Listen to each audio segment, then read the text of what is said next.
Here I am in front of the SWASU administration building for a particular reason.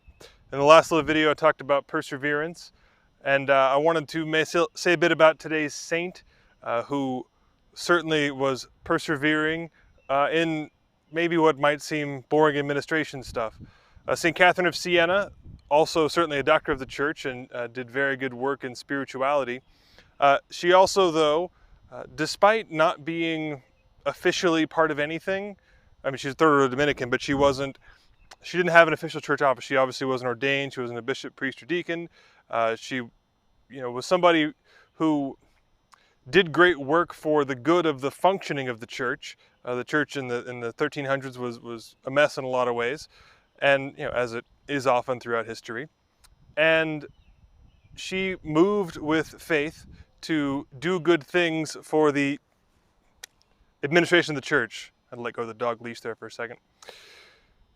Now, in the gospel today, or in the first reading rather from the book of Acts, it's just after Stephen has been martyred, and so the people are, the disciples are dispersed out of Jerusalem, which of course is not a good thing in a certain way because they've been growing in faith in that community there.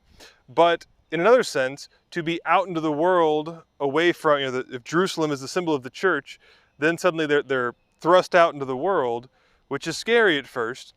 But then they preach the gospel, and the gospel spread even more because they were out of Jerusalem. And that, in combination with Catherine of Sienna, says two things.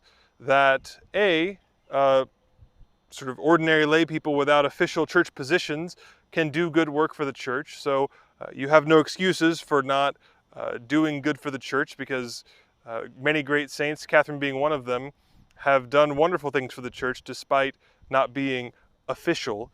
She still preached the gospel and even effected a good practical change. So if we do so trusting in God and with humility, we can do great good for the church. But also, remember those people who were dispersed, the apostles, it says, stayed in Jerusalem, which means most people who went out of Jerusalem were not apostles. They were just people who believed in Jesus and who were spreading the faith. So they didn't wait for the official apostles to show up and spread the gospel. They did it themselves. And so again, that's a reminder to us that we need not be official to spread the gospel. If we only wait for Father to do it, I can only be one place at a time, right? There's only so many priests to go around. We should have more, of course.